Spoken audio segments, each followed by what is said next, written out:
I was on the laid-back look forum, and there, like, everybody hung out there, like Avicii hung out there, Steve Angello, but also Chocolate Puma. And I got like messages like from some DJs that were touring Australia, and they were saying like, everybody's playing Rattle over here. And then what was your initial reaction when Paul was diagnosed? I was shocked. I couldn't believe it. It was like it was so weird because we were in the studio one day and he said, "Oh man, I've a little bit of a cough. I'm feeling a bit sick." He was diagnosed with cancer, and I was like, "What?" Hi, this is Lauren Engel. Today I'm here with bingo players. How are you doing? Really good. So you're born in Holland? Yes, that's correct. In a really small city. Nobody knows. It's called Warnsveld. And yeah, that's where I grew up and lived most of my life. So yeah. Are your parents from there as well? Yeah, from the same era. Yeah. What did they do? What did they do? Well, when I was born, my dad was still like in learning from for an accountancy, like all the numbers and economics stuff. I have no clue about how to do that, so I don't have that from my dad. And my mom was just at home taking care of me and my two little brothers. So that's good. Where do you think you got your creative side from? I think from both sides. My dad always wanted to be like engineer in studios, and my mom played piano when I was young. So I think I got a bit of both. Yeah. And when you started, you were like 11, 12 listening to Dutch radio. Was that the music played in your house, or? Well, my dad actually listened to like a lot of rock music, and my mom listened to more to like the radio. But yeah, when I was like, I think 5, 6 years old, they got me like this little Fisher-Price recording unit where you can just like record your own voice or with a mic or whatever. And I loved that so much. My parents were like really intrigued how much I was like was busy with that thing, you know. And then a few years later, I got my own cassette deck, and I was starting to record radio shows on the radio. And most of that stuff that was played on the radio there was dance music, because in Holland, like in the early '90s, dance music was all over pop radio. So yeah, I think I got my excitement for dance music from there. And you found early UK rave music too, Yes, right? yes, because everything from what was happening in the UK flew over or crossed over to Holland because it's like really close to each other. So yeah, when I first heard the Prodigy, oh, there's the car coming. When the first time I heard the Prodigy back in '92, I was hooked on dance music, and then I got into like changing tapes that I recorded from the radio with other friends that had it, and we were talking about dance music, how do they make it, and that sparked my whole interest about making electronic music. And I was like 11, 12 years old. How did you find Streets of Rage, the video game? Oh, I love that. I love it. How do I find it? Well, somebody just a friend of mine had a Sega Mega Drive. It's a Sega Genesis in the US, but it's called Mega Drive in Europe. And he played the game when I was over at this place, and then I heard the techno music in it, and also like the dance music on the radio. So that was a combination for me. I was like, wow, this is so insane. How would you describe yourself back then, growing up, like your personality? Really shy. I'm basically the same guy. Like I was really shy, really introvert, but always like really into technology and music, and I'm basically still the same. Yeah. Did you always feel like you could have a career in music? Were there like musicians around you in like the town that you're from? No, not at all. If of course I was always like, it would be great to make dance music, but I never thought of me as a DJ, because like I said, I'm very shy. I don't like to be in front of cameras, sorry. But in front of crowds, I always feel a bit uncomfortable, but yeah, it somehow happened. I started making music together with Paul, like back in the late 90s, early 2000s. And then, things took off with bingo players in 2006, 2007. Yeah. And then, it was crazy for me, suddenly to be in front of a stage with people. And I'm still like that. I don't really like to look people in the eye because I'm a bit afraid of it. Same guy like when I was 12 years old. You met Paul through his younger brother, right? Yes, correct. He was at the same school as me. We became friends, and one day I came over to his place and I saw Paul making music on an Amiga. And I was like, hey, cool, I make music too, because I was already like experimenting how to make music. And so we got a connection right there. And he was making hardcore music, gabber music. was really big in Holland in the mid-90s. And I made the music too, so yeah, naturally we became friends. And, and I'm still good with his brother. He runs Hysteria Records now, so he's almost like family for already 20 years. What about Paul's personality initially drew you to form a duo with him? Well, his work ethic. I was always lazy. I was like, don't feel like finishing this song. I don't feel like sending this demo out. And he was like, no man, let's do it. Come on. He was so positive and driven. He wanted to make it work, be successful with the music we were making. And I was like, I don't know, man. You know, I'm not sure. I was a bit insecure about the stuff we did.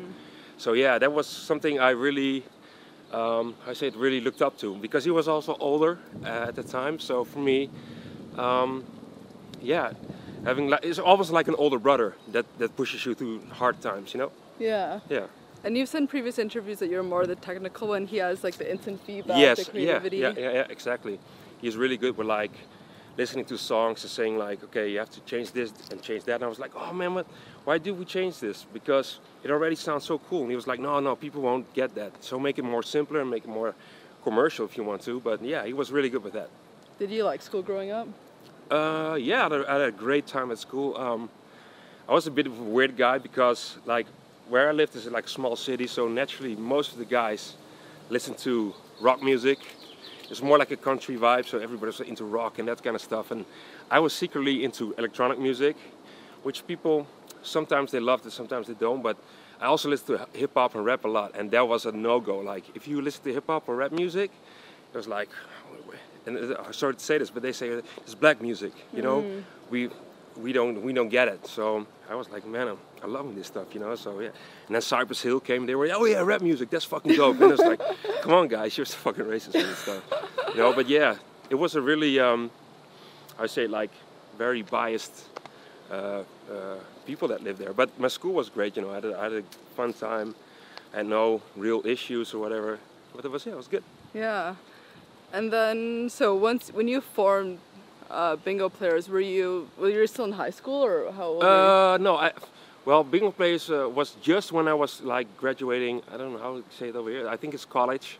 In Holland, the degrees are a bit different, but so I was just like finishing up my last study as a graphical designer, and then my dad said, "You're gonna finish school before you're gonna do anything with your music, like touring. You're not gonna quit school."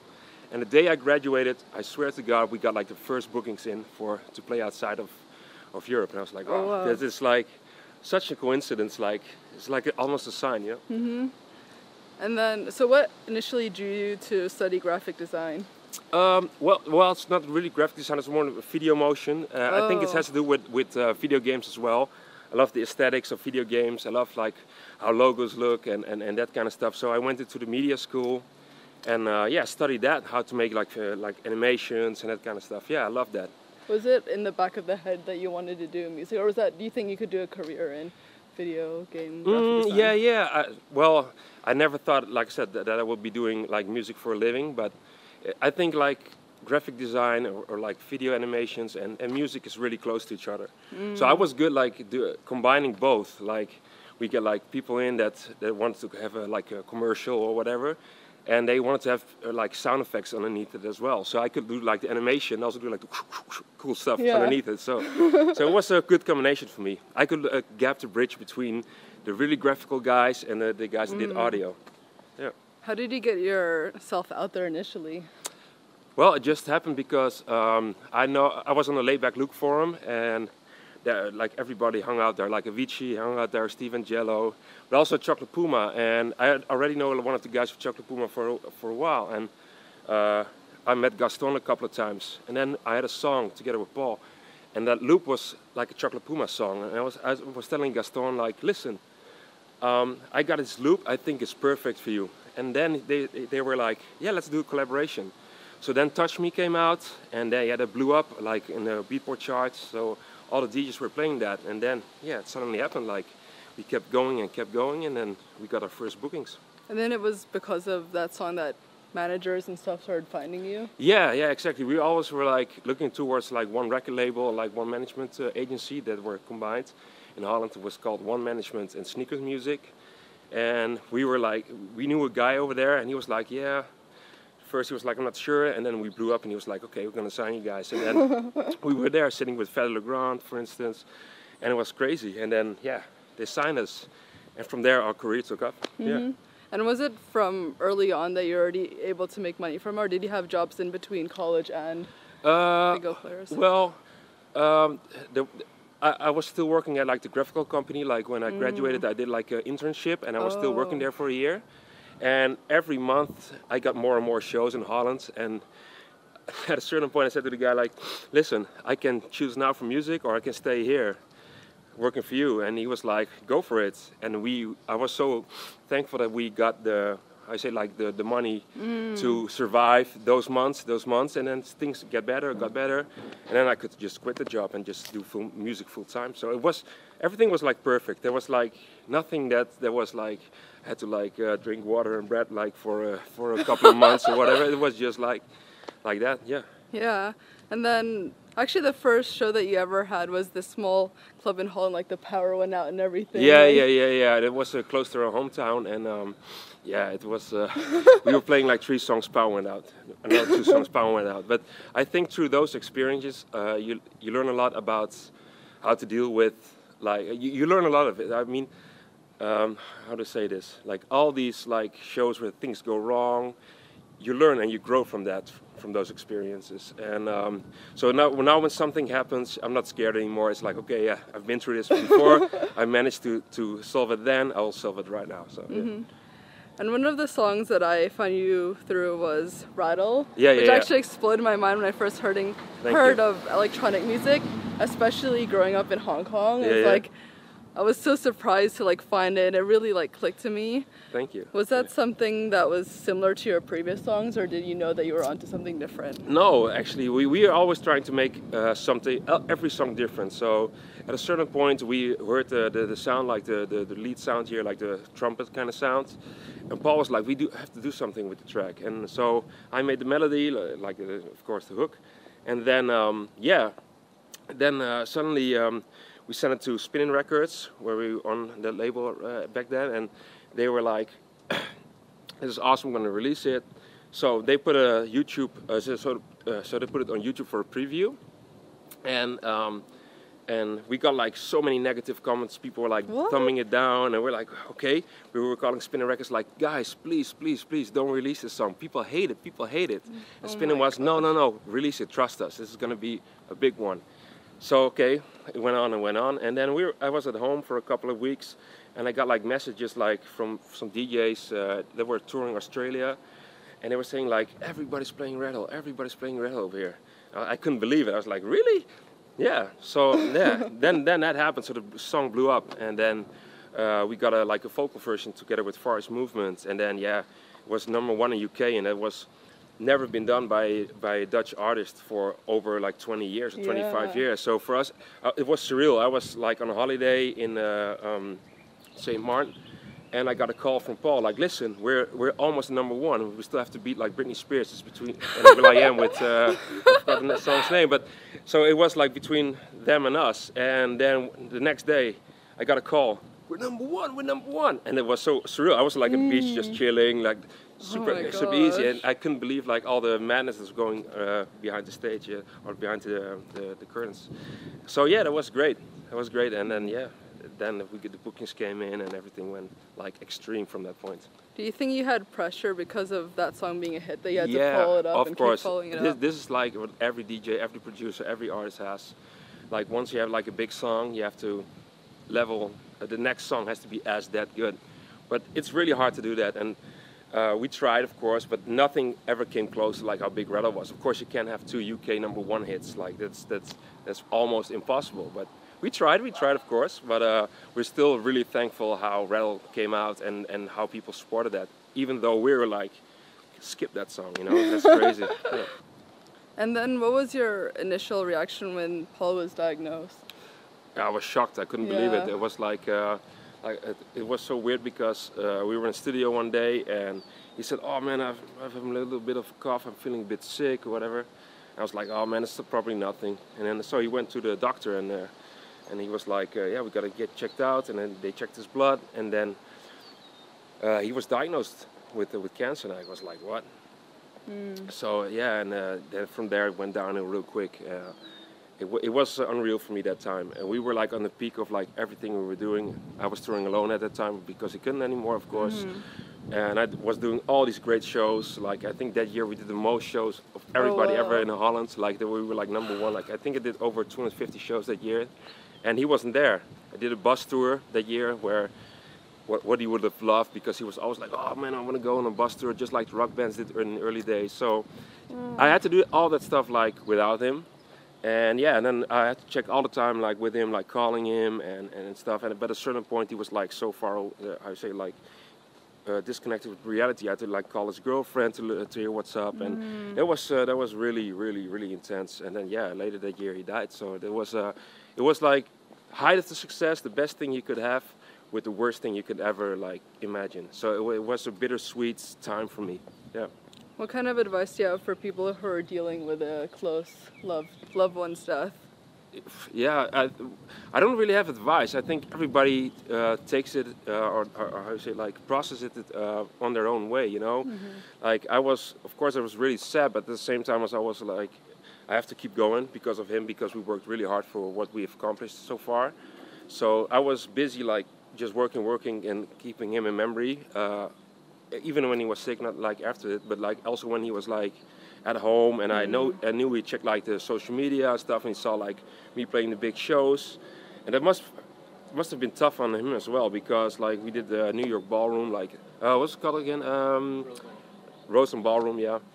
And it was one of the greatest venues in New York, and to see me play there alone probably must have hurt him a lot, you know. So I don't know how to do, like, to give people advice on that. It's different, of course, for our situation, but yeah, just try to make them proud, I guess, and well, to be honest, for me it was really, I felt really bad sometimes because I wasn't there all the time, because we were so busy. I was away like the most of the year, but at the same time I wanted to be with him. But at the same time I wanted to be bingo player successful because of him, you know. So it was a mixed bag of emotions, yeah. What was your inspiration for the Hysteria records? We started Hysteria Records because we wanted to have full control over like what we were releasing and what time. And we heard so many like new talents coming up with great music. We were like, oh man, it would be so great to have our own label. And then yeah, we started Hysteria Records. It was really hard in the beginning as well. But yeah, it's getting better and better now. We have, like I said, Paul's brothers running it, doing a really great job. And yeah, that's basically it. How did you think of or find your way to be unique and branding out of all of the record labels out there? Yeah. Well, yeah, it's a cliche, but we try to find unique records. I think bingo players and Hysteria have like a unique sound. At least we try. So we get like hundreds and hundreds of demos a day, and Rutger has to go to all of them, Paul's brother.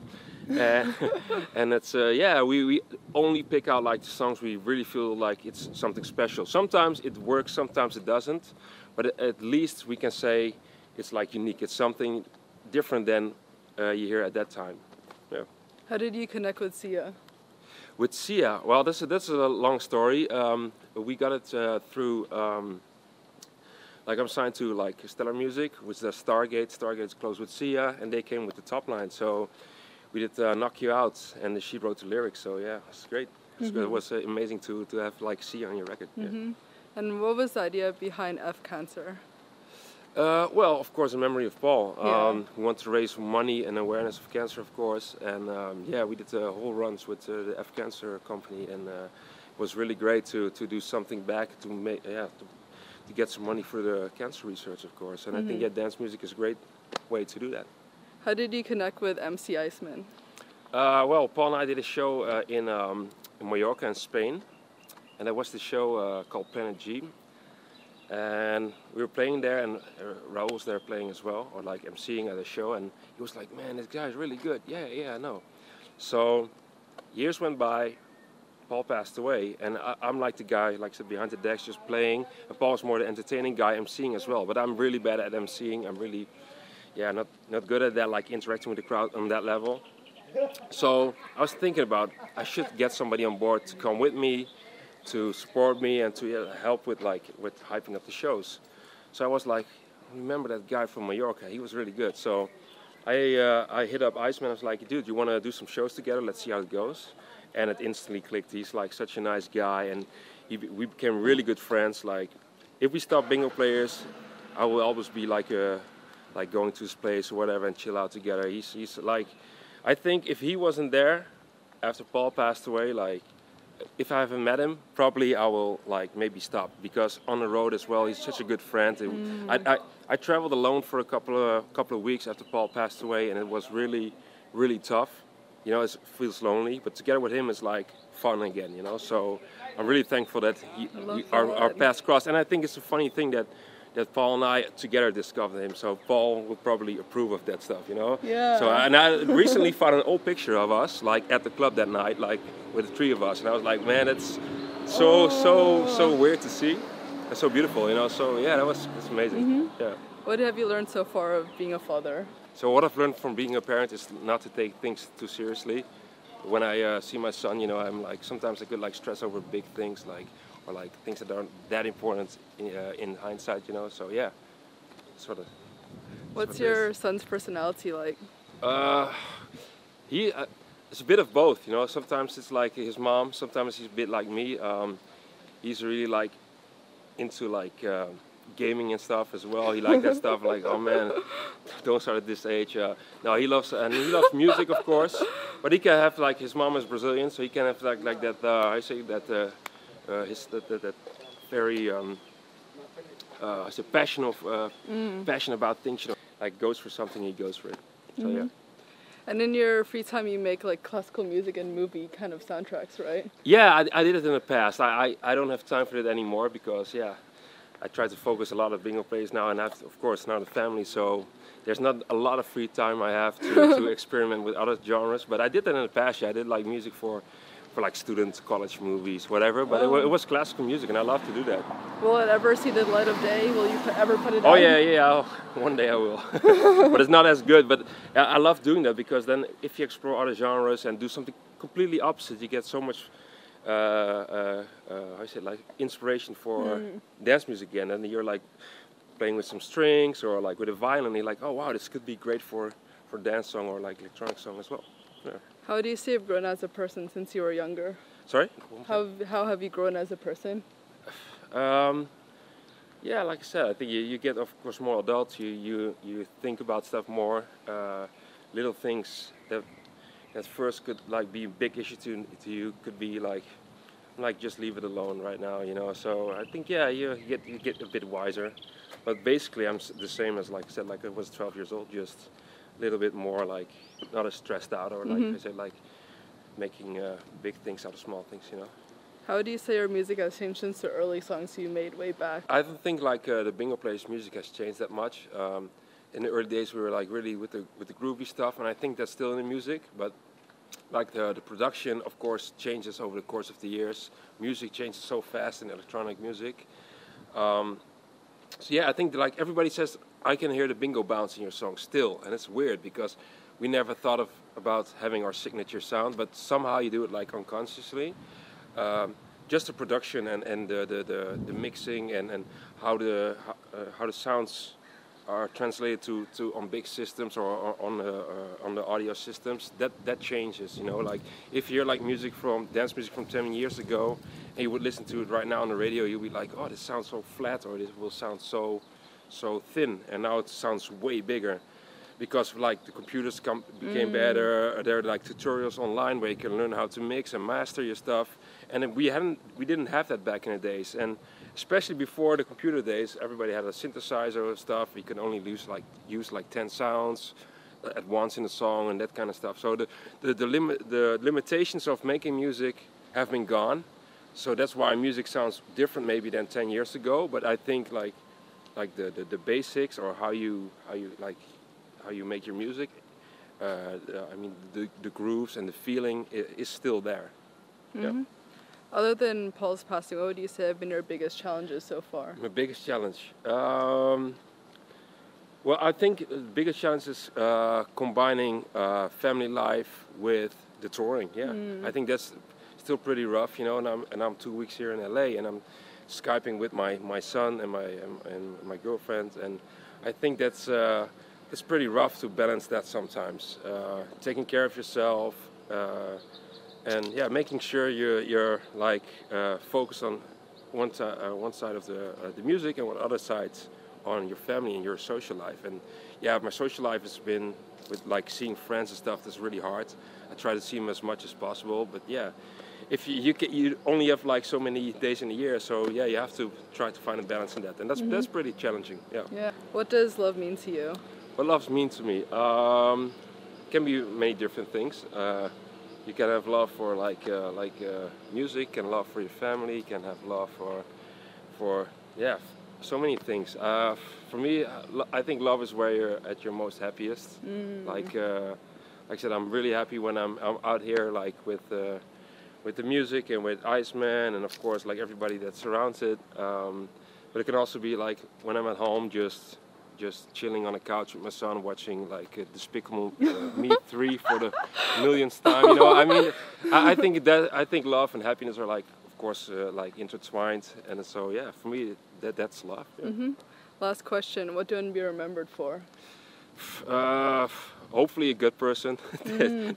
That's really true. I just try to make music for people, and I hope like some of our songs will still be played like 10-20 years from now. Yeah. And from my family side, it will be that people are just like, okay, you know what, he's a cool guy, you know. And that's it. Yeah, nothing more than that, you know. Yeah. When I'm dead, I won't even notice it. So yeah. Yeah. Thank you so much. This was awesome. All right. Thank you. Bye.